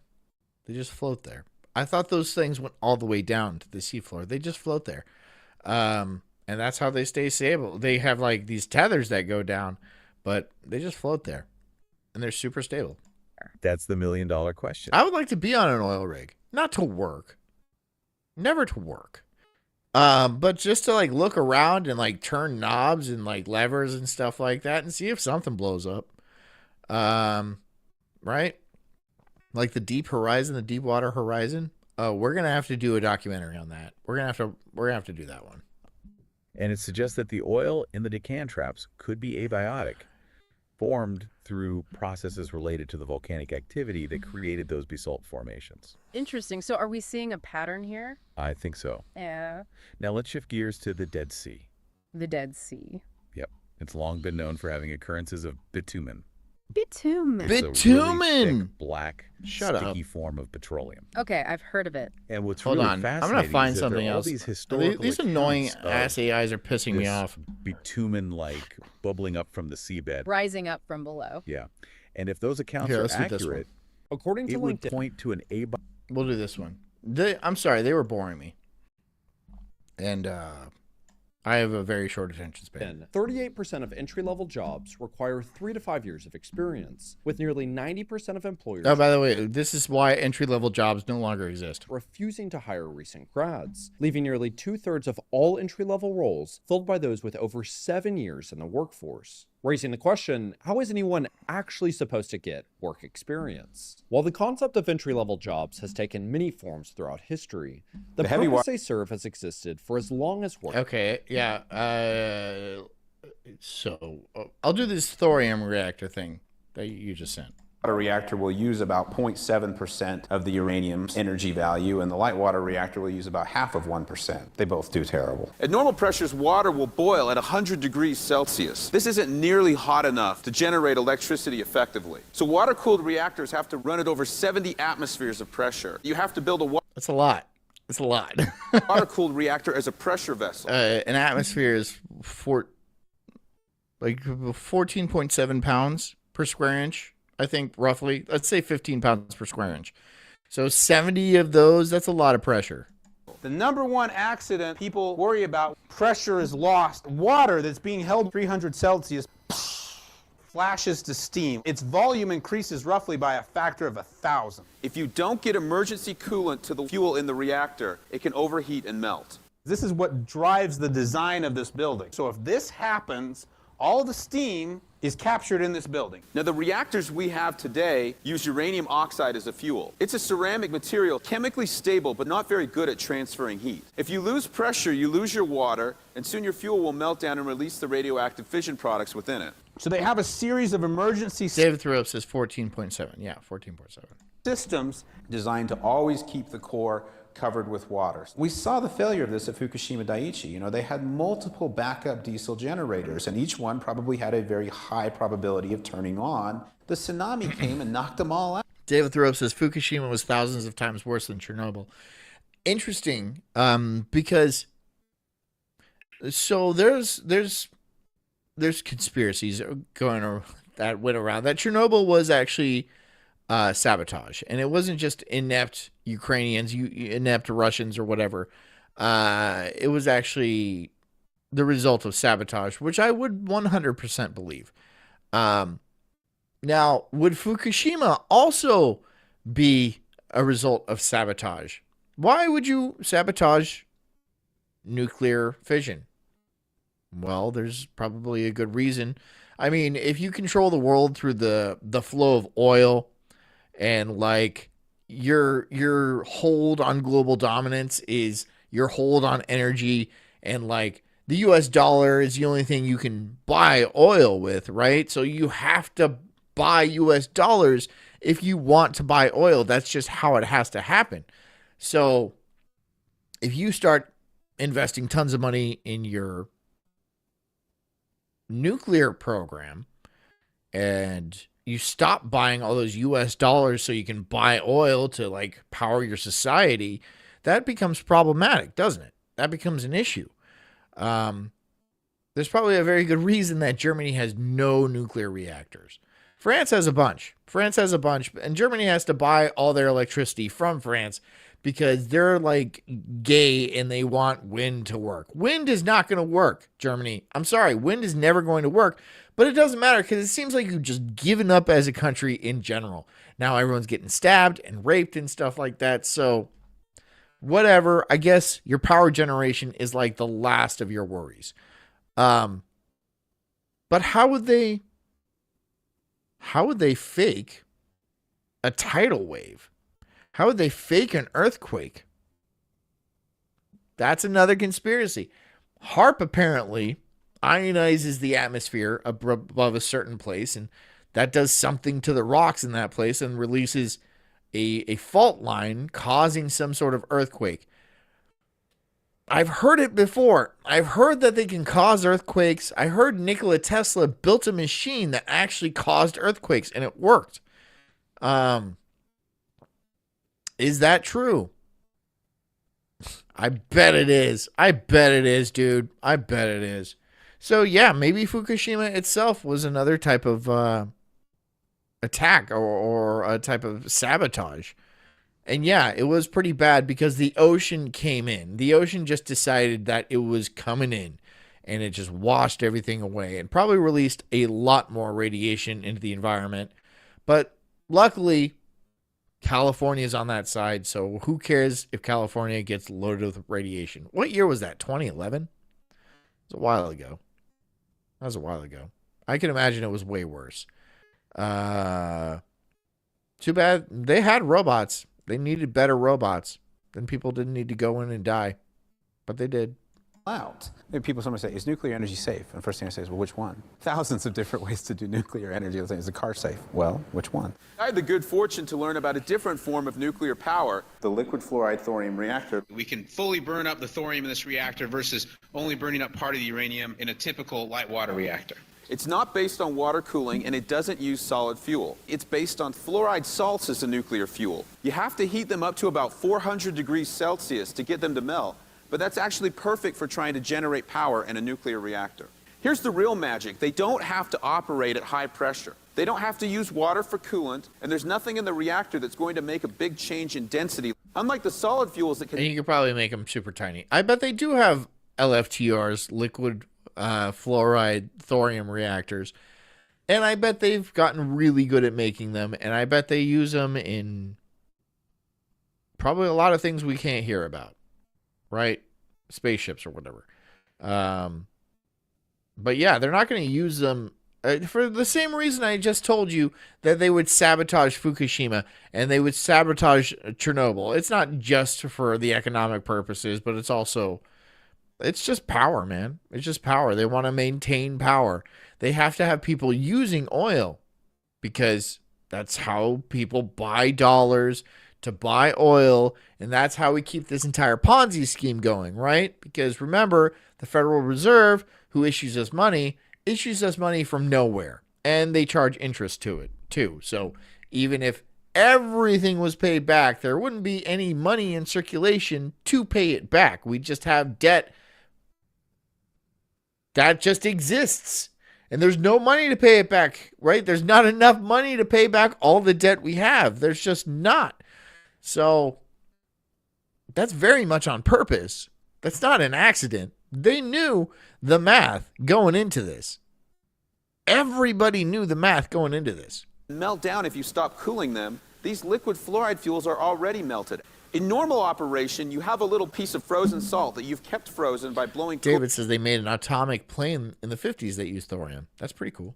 Gas over the outside of the pipe. If there's an emergency and you lose all the power to your nuclear power plant, the little blower stops blowing, the frozen plug of salt melts, and the liquid fluoride fuel inside the reactor drains out of the vessel, through the line, and into another tank called a drain tank. In water-cooled reactors, you generally have to provide power to the plant to keep the water circulating and to prevent a meltdown. But if you lose power to the lifter, it shuts itself down all by itself without human intervention. The lifter. Staggeringly impressive level of safety, even if there's physical damage to the reactor. Thorium is a naturally occurring nuclear fuel that is 4 times more common in the Earth's crust than uranium.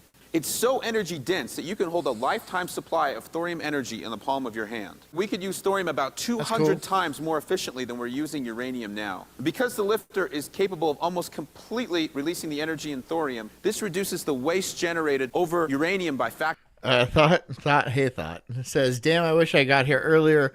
I like the title. I have a theory that they can regenerate fossil fuel. Is that what we're talking about? Yeah, we were talking about that. We kind of went off on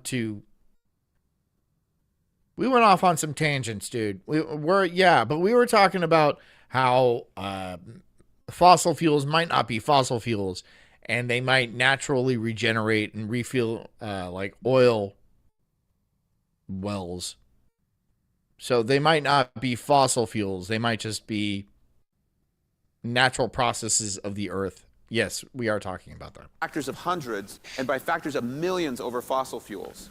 We're still going to need liquid fuels for vehicles and machinery, but we could generate these liquid fuels from the carbon dioxide in the atmosphere and from water, much like nature does. We could generate hydrogen by splitting water and combining it with carbon harvested from CO2 in the atmosphere, making fuels like methanol, ammonia, and dimethyl ether, which could be a direct replacement for diesel fuels. Imagine carbon-neutral gasoline and diesel, sustainable and I wouldn't even care about carbon neutral. If you can make gas like super cheap, then I'm in, right? I don't care if it's carbon neutral. I really don't give a shit.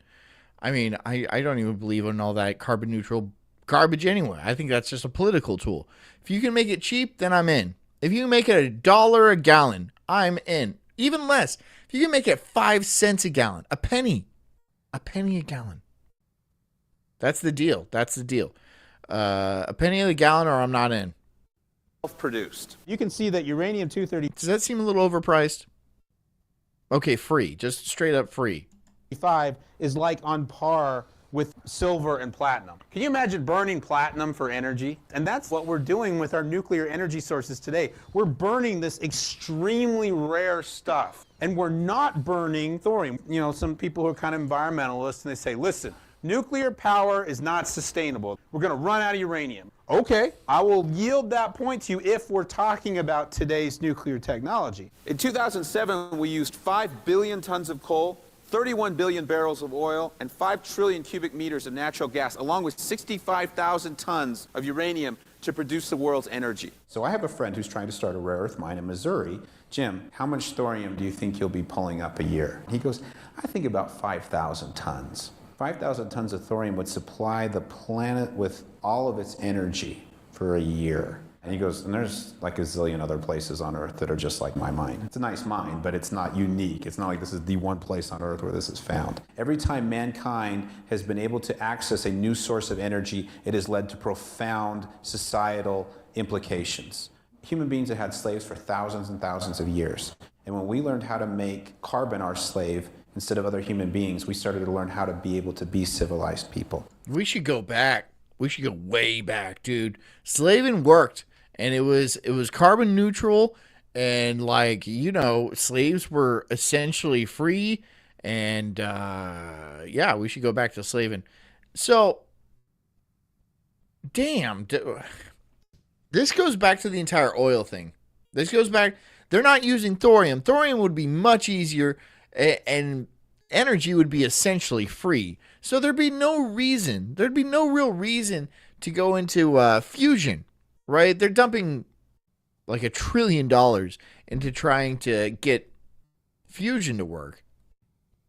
But they could just do this and it would be fine. And then we'd basically have enough energy. We'd be like type 1 civilization levels of energy. It would be no issue. Yeah, this has to go back to people being in control, right? They want to make it a overly costly, overly expensive, and dangerous process so they can maintain their hold on the energy supply. When you control energy, you control everything. You control everything, right? And so they're desperately going to hang on to their energy control as long as possible. That's another reason why I'm a little worried about this AI thing, because AI will find an energy source that's going to be way more effective than what we're using today. It's going to disrupt a power balance, and people aren't going to allow that to happen. People are going to try not to allow that to happen. But we'll see what happens in the next few years. It's going to be very interesting. Thorium has 1,000,000 times the energy density of a carbon-hydrogen bond.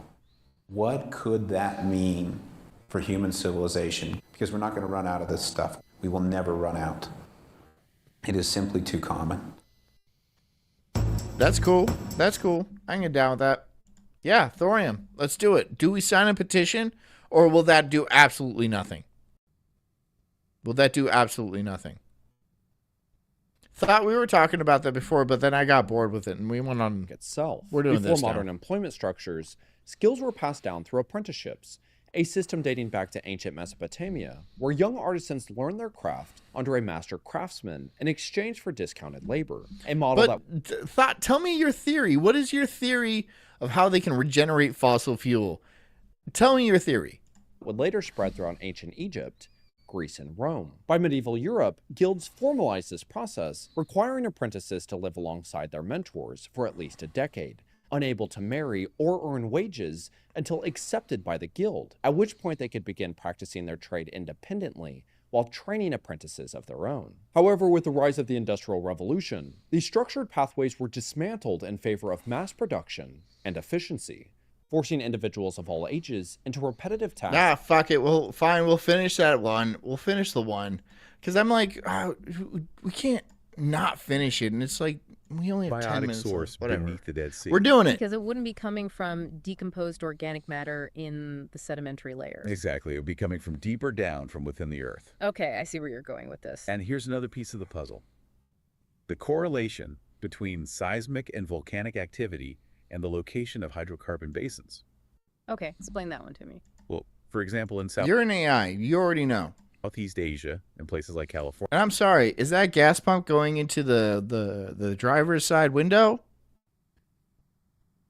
Haven't nailed it. But again, 4 months ago, the leap in AI has gone pretty far in those 4 months. You see a lot of oil and gas deposits in areas with high seismic and volcanic activity. Interesting. Now, of course, correlation doesn't equal causation. Right, just because two things happen in the same place doesn't mean one caused the other. Exactly. But this critical thought says, oh, I just think that like artificial diamonds that still do the job, I think they have come up with a way to pressurize organic material into petroleum. It was never about the fossils. They just needed a non-renewable bullshit scapegoat. Okay, you're right about the fossils and stuff like that. And organic materials have oil in them, right? You don't need to pressurize them. You could just extract the oil from organic materials. They have biodiesel where they grow algae in these large tanks and they can extract the oil from that algae. And that's that's reasonable. You can make biodiesel for relatively pretty cheap. Pretty damn cheap. But they just don't. They just have no interest in doing that. Why? Well, probably the same reasons why they don't run thorium in reactors and stuff like that. To control the energy is to control the planet. And you don't want to relinquish any control. There's probably been brilliant ideas. People have told, there's been stories about people running cars off of seawater. And you know what happens to those people every single time that they go?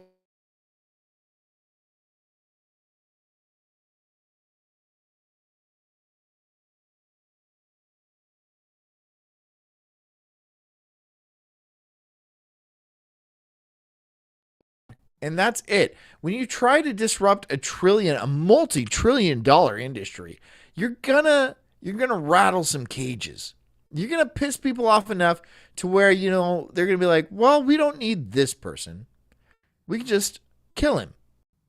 If you invent a water-powered car or any sort of like perpetual motion machine, I know the laws of thermodynamics. Don't fucking question me right now. But let's say you do. Keep it to yourself.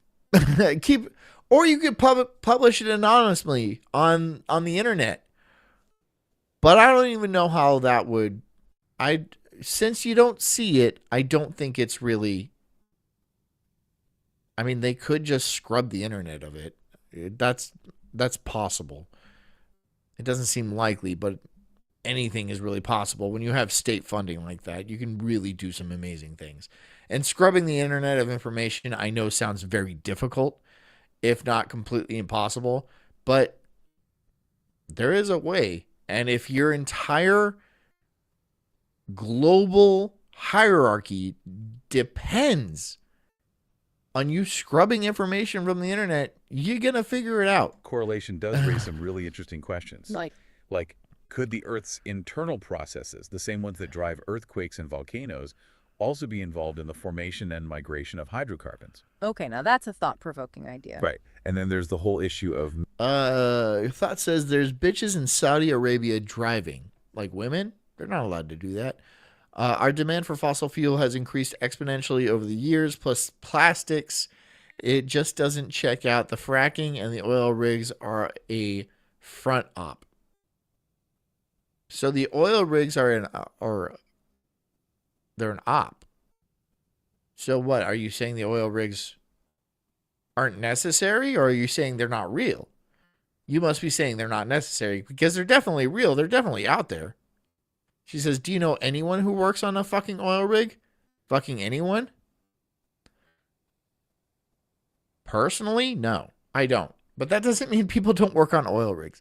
I have met people who say they work on oil rigs. I haven't been to the oil rig with them. All right? I have not. But that doesn't mean they don't exist. Oil rigs exist. All right? They do. They definitely exist. It's not some big psyop. They definitely exist. They're out there. We can see them. They burn sometimes. Are they completely 100% necessary? That's a different question. And that might be a question that you need to look into a little bit further because they might not be necessary. If oil refineries refill and we just keep pulling the same amount of oil from like Texas or Los Angeles, which they still do pull oil from, the only reason they would want to have oil rigs out there is for optics, to show that this is a scarce commodity and we go to great lengths to harvest it. That I could definitely believe. And yeah, it would be a costly kind of smokescreen. That doesn't matter. The money they give us isn't real. They print it out of nothing. So them printing money so we go do stuff doesn't really faze them, especially when it's in relation to their global domination. We are controlled by a specific group of people. All right. We don't live on a free planet. This is not a free planet by any stretch of the imagination. We have rulers. There are kings. They restrict technologies. They stifle innovation so they can maintain rule. That we'd be much further on in human civilization if it weren't for these people. But they are there. They control us.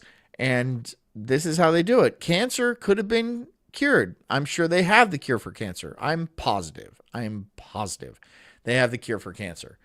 But no, because the cancer industry is insanely profitable. Their goal is to extract as much wealth out of you, as much power out of you as possible. That's their goal. That's what they want to do, right? If they can't extract any wealth or power out of you, they're going to eliminate you because you're of no use to them. So yeah, that's kind of the stage we're going through now, though. Methane hydrates. Methane hydrates. Yeah, those are vast deposits of methane trapped in ice-like structures at the bottom of the ocean. Frozen methane. Pretty much. And it could be a huge source of natural gas. Okay. So Thought says, I've lived in 3 states on the East Coast, so I get that I'm being hyperbolic or anecdotal, but I'm asking all of you, who knows one? I don't. I don't. Okay, so does anybody else in this chat? Anybody? I don't. So I can't say you're wrong, but I'm sure they're out there. I'm sure they exist. Are you saying that people don't actually work on oil rigs? I have met people that work on oil rigs. Are you saying that? Because that can't be true. There's definitely people that work on oil rigs. They're out there. Okay, so how do they form? Well, the formation of methane hydrates doesn't necessarily need biological processes. Yeah. Meaning it could be that abiotic methane rising up from the Earth's interior gets trapped in these ice formations. And as the ocean warms, those methane hydrates could destabilize and release all that methane into the atmosphere. Which would be bad news for the climate. Definitely, methane is a much more potent greenhouse gas than carbon dioxide. So it's like a ticking time bomb down there. Yeah, it's a little unsettling to think about. I know, but we have to face these challenges head on. You're right. So where do we go from here? So we've gone deep, haven't we? Yeah. And I get, sorry, Thought says, and I get that I'm not in, stop it. I get that I'm not in Alaska or Texas or whatever. Are they all Eskimos or Mexicans? Where are they? I don't think Eskimos are working on oil rigs. But I really, really, really, really hope that's true. I hope it's all Eskimos. And they do little kisses like this. Right? That's how they say hi. They do nose kiss. Like that. It's cold. Or where they come from, it's cold. But they just, you can't break a tradition. So, yep. David Thoreau says, in the Union, divers were all training to make offshore rig standards. Never met a dude after he shipped out those. Stupid money in sat diving. Saturation diving, you get insane money. You make like $100 a minute in saturation diving. You're only allowed to work I think a few months a year or something like that, because when you do saturation diving, a lot of nitrogen gets into your bones. And even though you go through decompression, where you have to spend 2 weeks in a decompression chamber, it doesn't get all the nitrogen out of the cells in your bone. And so they still expand. And what happens is it makes you extremely frail in your old age. Yes, you make enough money to retire by the time you're 35, but by the time you're 35, you need to retire because you're going to break bones and you might have some mental problems as well. I'm not even sure if that's the case, but if you spend like a month at the bottom of the sea in a tiny little crap chamber with 4 other guys and all you do is weld all day, you're going to go insane, right? And the thing is, you can't just bail out of there, right? Because you're under what, like 10 atmospheres of pressure? Maybe not that much, but a lot. If you go to the surface, you're going to explode. You're going to end up like one of those blobfish. You're going to look gross and it's going to be nasty. But you do make some very respectable money doing that. I've heard stories of sat divers go to like Vegas on their time off and they're like, you know, betting $1,000 hands and like buying everybody lobster and stuff like that. Like they're big spenders because they just have shitloads of money. But you have to be pretty elite to do that, though. You need to be like one of the best to get that kind of gig. And it's not a gig you want. Honestly, that's not a gig you want. I mean, you do, but you don't. From ancient seabeds to distant moons. David says deepest saturation dive was 1,600 feet last I heard. Oof. 1,600 feet. That is... Okay, how many atmospheres is that? So every 10 meters is another atmosphere. I don't know. 10 meters is like 33 feet. So if you do the math, that's a shitload, dude. I don't even know how you would... Damn. And then they just go out and swim around in like a normal wetsuit and stuff like that. Not like... Damn, dude.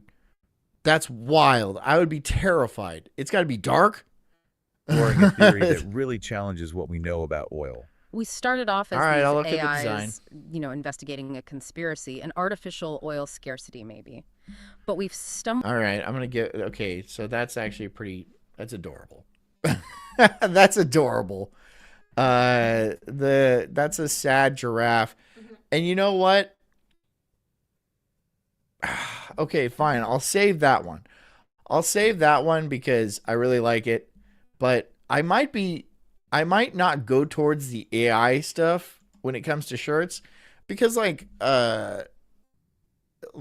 some people are putting a lot of effort, despite what you've heard, put hours of effort into a design he's coming out with, and it's really, really cool.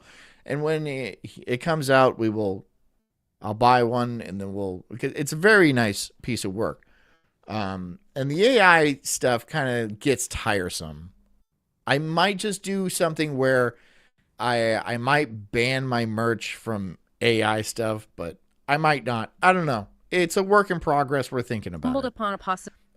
Anyways, oh geez, I forgot about the time. What happened to the time? The time is here and it's over. It's over, guys. It's finally over. We did it. We made it. We are the best. There's no others that are better than us. I hope you guys enjoyed tonight. I know it was a little sciencey. It's a little dry. I don't care. Sometimes we have to get some knowledge across. It can't all just be yucks, okay? It can't all be yucks. Somebody else just banned Knobs Dog. I don't even know who did that. Oh, that was despite what we've heard. All right, that's fine by me. That's fine by me. Anyways, guys, thank you so much. I hope you enjoy the show and, come back tomorrow night. Oh, and on the Fridays, I have to do this premium content thing on Fridays. So if you are a premium subscriber to Rumble, I'm going to be doing a 3-hour show on Friday, the last hour of which will be premium only. So if you want to buy the premium, then go ahead and then we can hang out for that last hour. It's not going to be anything intense. It's going to be chill. So yeah, whatever. But I hope you guys have a good night. I hope you guys enjoyed yourself tonight, and we're going to do the whole thing over again tomorrow night. You know how it goes. Until then, be good to each other, be righteous, do all the things that make you happy, and be happy. Drink a lot of water, get a good night's sleep, and take care of yourselves because I care about you too. I'll see you guys tomorrow. Hit the like button. I love you. Good night.